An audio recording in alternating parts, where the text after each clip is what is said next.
Vous écoutez Raconte ta ville et ton village, l'émission qui vous amène chaque semaine à la découverte des villes et des villages de chez nous, à travers les voix de celles et ceux qui y vivent. Chaque épisode, un ou une invitée partage avec nous son attachement à sa commune. Anecdotes, traditions locales, lieux incontournables, souvenirs d'enfance ou coups de cœur du quotidien, une véritable carte postale sonore. Installez-vous confortablement, ouvrez grand vos oreilles et laissez-vous porter par les récits sincères et chaleureux de ceux qui aiment leur ville, leur village, leur coin de vie. Bienvenue dans Raconte ta ville et ton village. Une émission qui sent bon le terroir, la mémoire et la convivialité.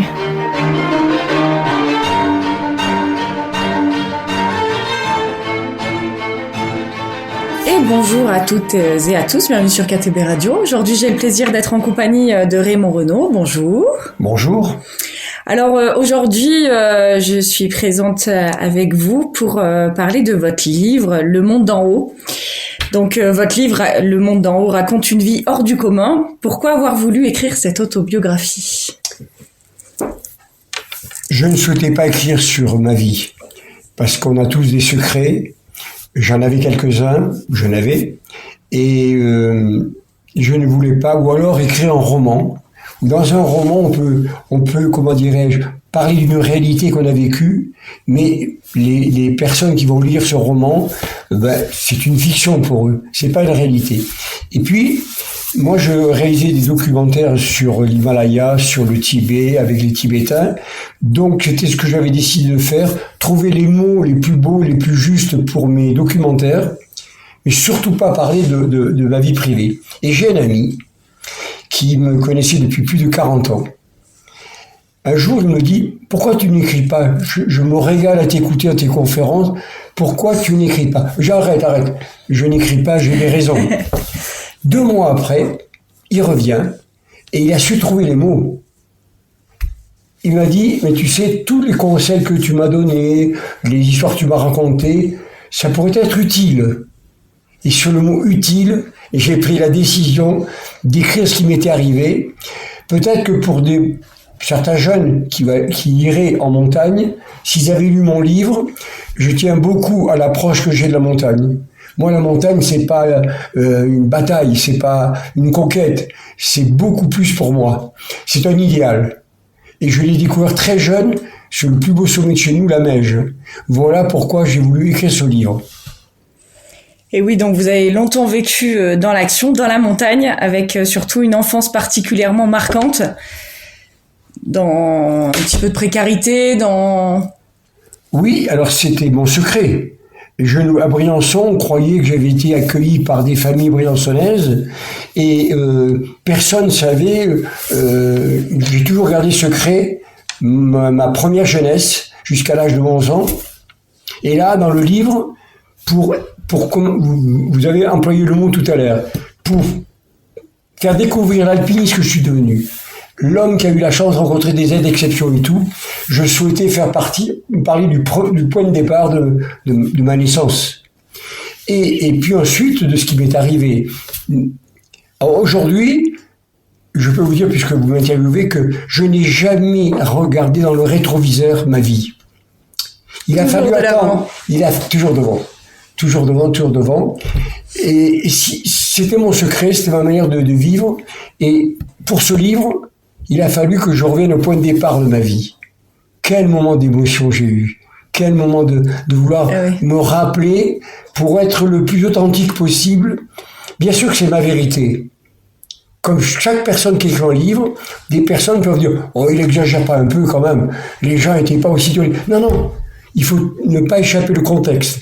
En 1947, quand je suis arrivé dans mon village, comme je lis dans le livre, la maison que j'avais avant, il n'y avait plus rien dedans. Il n'y avait plus de planches, il n'y avait plus rien. On avait tout pris. Et ma grand-mère ne savait pas. Donc je le dis dans mon livre, parce que c'est une réalité, je n'accuse personne en disant ça. Je dis que voilà, c'est la vie dure des hameaux, des villages et d'en haut. Ma vie à moi peut paraître très dure quand je la décris parce que la guerre m'a fait beaucoup de tort. Mais pour les autres enfants, ils avaient une papa et une maman à la maison, mais la vie était très dure. Et quand je dis qu'on m'a pas donné du lait alors qu'il avait 18 vaches. J'ai bu du petit lait toute mon enfance. C'est-à-dire de l'eau, c'est ce qu'on donne aux cochons habituellement. Eh bien moi, c'est ce que j'ai été élevé avec ça. Si on le met hors contexte, eh bien on se trompe, parce que la personne qui avait 18 vaches, peut-être qu'elle a eu envie de me donner un peu, une fois ou deux, du lait. Mais elle a bien fait pas le faire, parce qu'après, que si j'avais goûté le vrai lait, j'aurais eu la peine à boire ce que je buvais. Donc, il y a un contexte qui est celui dont je décris dans mon enfance. Et quand j'ai rencontré dans ma vie des gens qui ont souffert parce qu'ils avaient perdu leur papa ou leur maman ou autre, moi je dis, je sais pas, je connais pas votre peine. Moi, si vous voulez, je pense, moi je crois être sincère, j'ai pas voulu m'inventer un papa et une maman. C'était comme ça. J'ai des gens merveilleux à Briançon qui m'ont accueilli. C'est pas devenu ma famille d'adoption, mais j'ai dit monsieur et madame tout le temps aux gens qui m'ont permis d'être là aujourd'hui, ou presque, parce que sinon on m'aurait placé dans une école, à l'époque on appelait ça de redressement, quand on n'a plus de parents ou quoi. C'est difficile. Et là, je crois qu'alors aujourd'hui je peux dire que, me connaissant comme je me connais, soit je me serais évadé, soit je serais mort. Et la montagne semble occuper une place centrale, donc depuis tout petit. Maintenant encore, la montagne c'est sacré. Des sommets de la Meije, comme vous l'avez dit tout à l'heure, jusqu'à l'Himalaya. Quand même. Oui, mais depuis les Chapins, au-dessus de Sacré-Pin, on aperçoit une grande montagne qui s'appelle le Mont Pelvoux. Et quand je suis arrivé du Vaucluse en 1947, je n'avais jamais vu de grande montagne. Et je me souviens très bien, j'ai demandé à l'institutrice qui était en stage, et c'est quoi ce qu'il y a devant nous là? C'était immense. Et elle me dit, oh, c'est un peu comme un volcan, il y a des gens qui tombent dans les trous. Ça fait peur. Vous dites ça à un gamin de 7 ans, eh bien, il prend peur. Il y va pas au moins. Alors du coup, on dit que la montagne est magique. Eh bien moi, le Mont Pelvoux, pour moi, tout petit, ça a été tragique. Mais n'empêche que j'ai eu envie d'aller la voir. Non, ce que j'ai découvert, c'est sur la plus belle montagne de chez nous, c'est la Meije. Au sommet de la Meije, j'avais 360 degrés d'horizon. Au nord, je voyais le Mont Blanc. Au sud, je voyais le Vercors, en direction de Grenoble.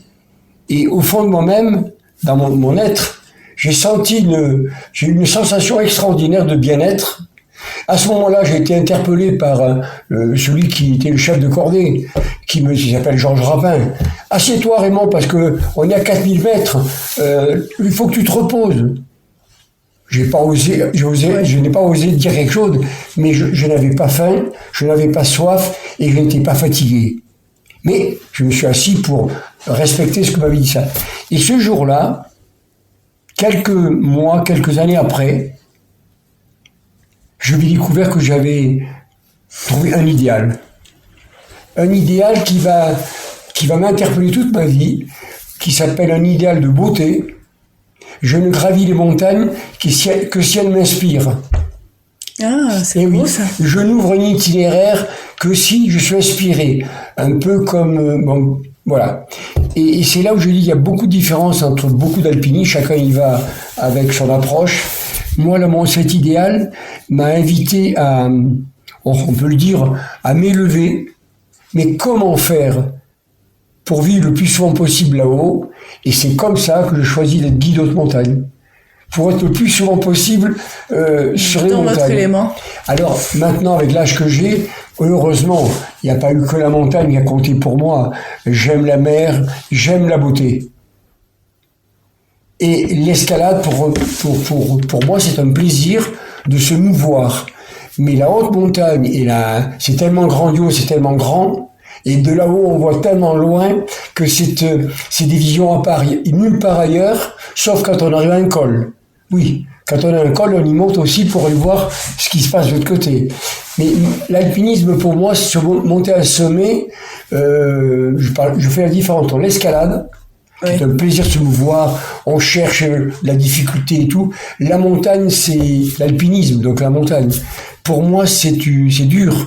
C'est pénible. Il faut porter un sac, il faut ci, il faut là. Et puis, si on veut la respecter, il faut avoir des règles.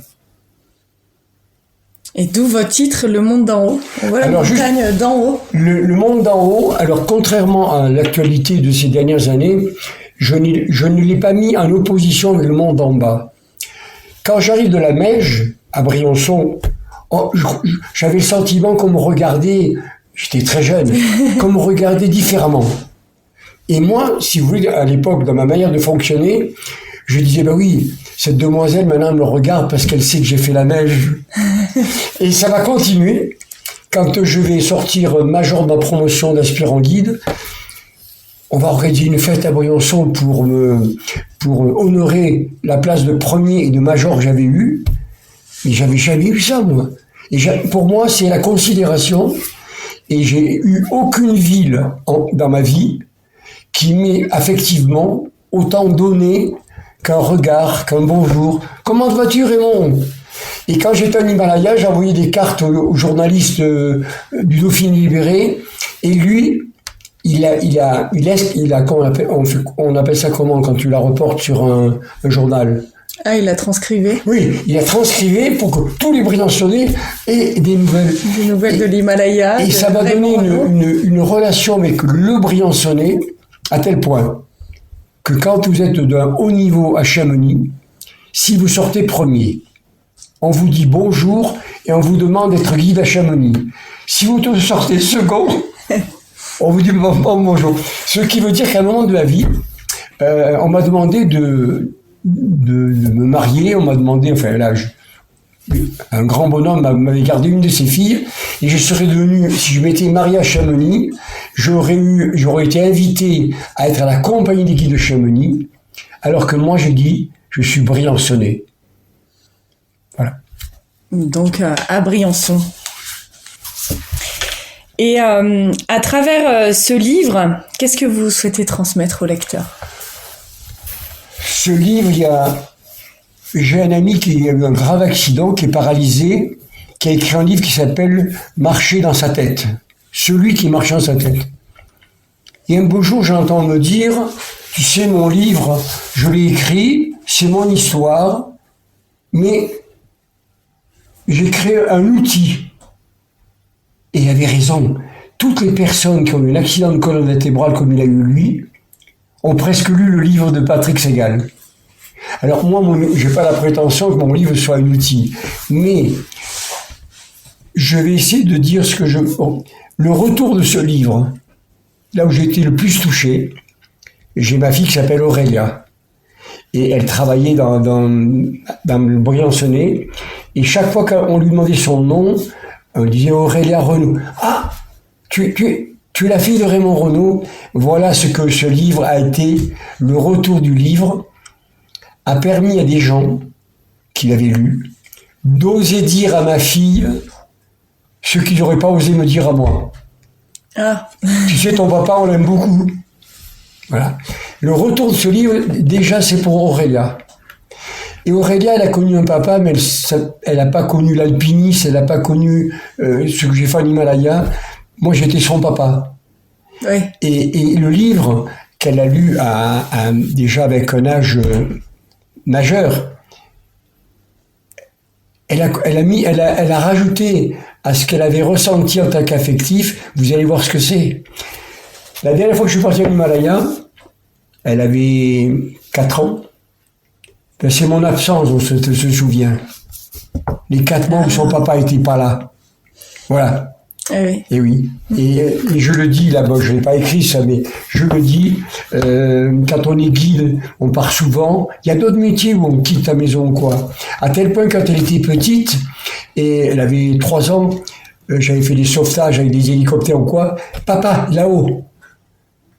Elle entre dans l'hélicoptère, elle disait que papa était pas là, mais il était là-haut.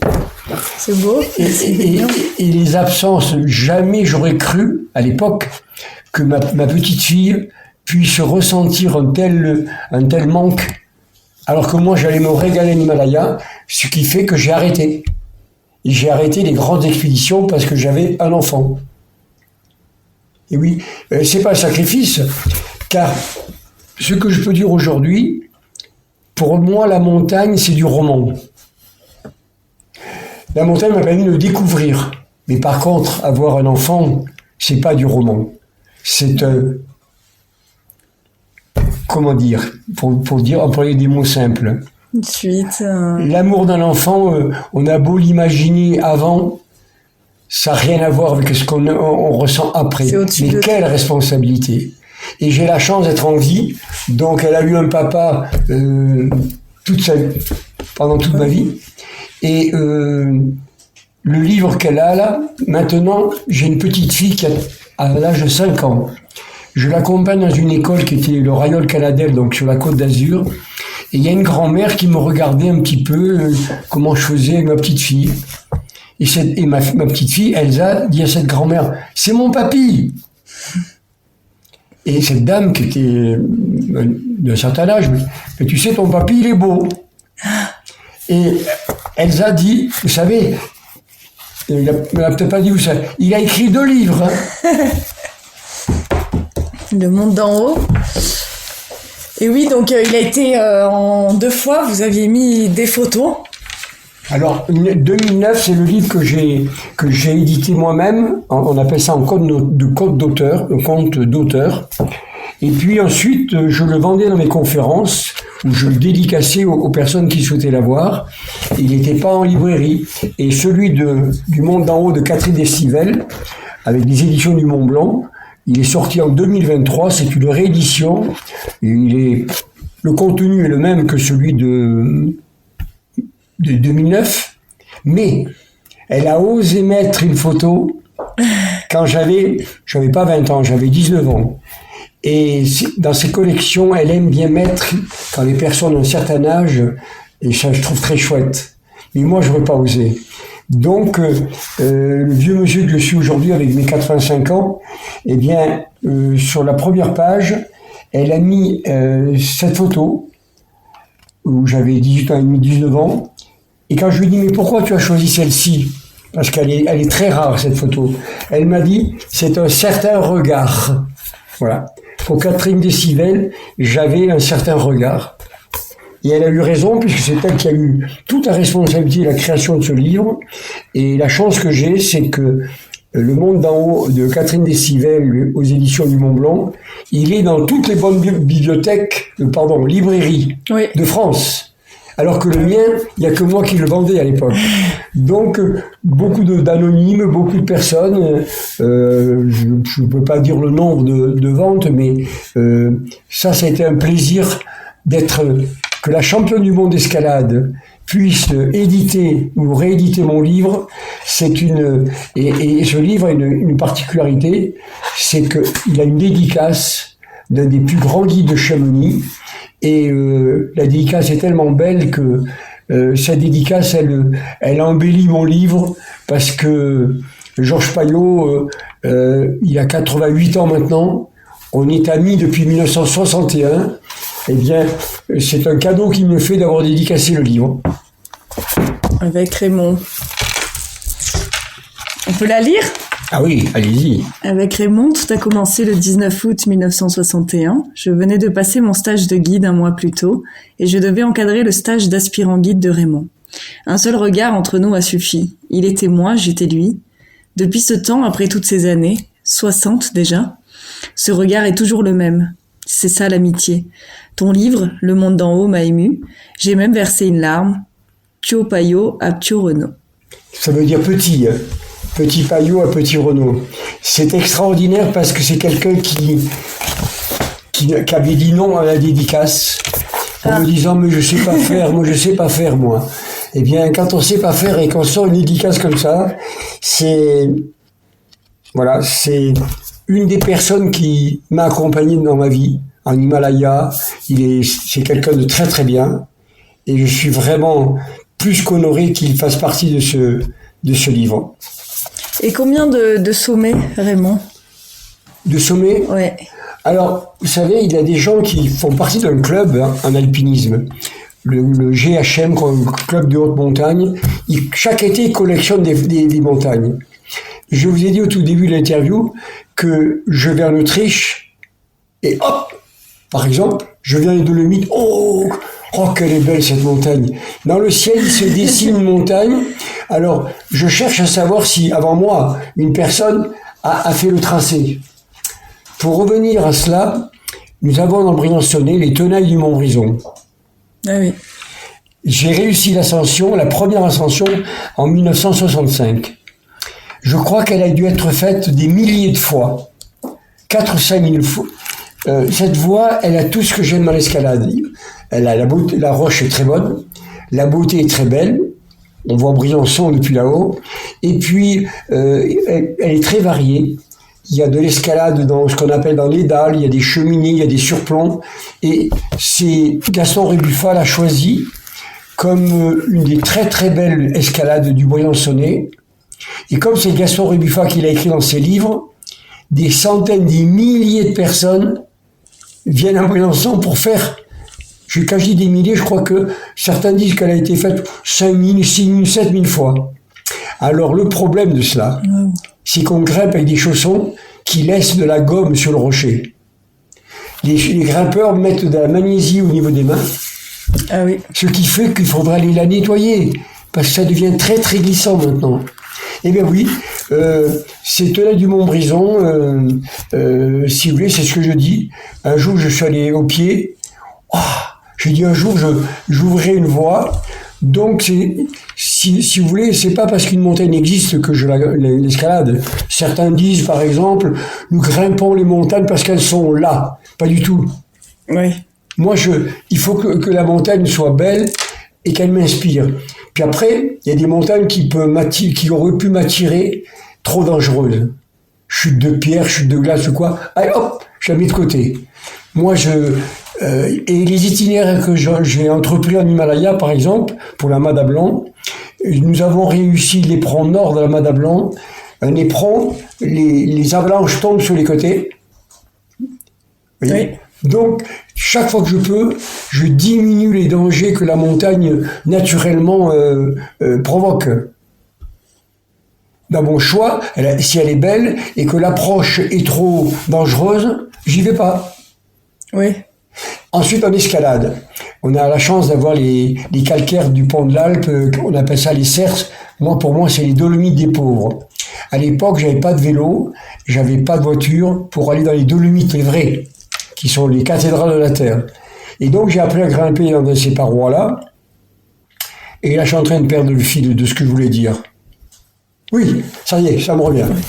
J'ai voulu faire une voie, 200 mètres, 250 mètres, et il restait 35 mètres pour aller au sommet, ou 40 mètres. Il fallait que je plante des pitons tous les 1 mètre.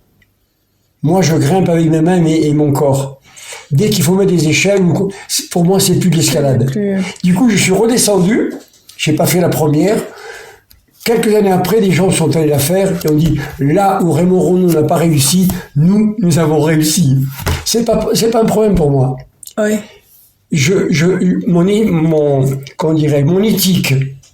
Mon éthique de grimpeur d'escalade libre avec les mains, fait que je disais à l'époque, quand j'aurai 60 ans et que je serai moins entraîné, peut-être que je mettrai des échelles. On appelle ça des étriers.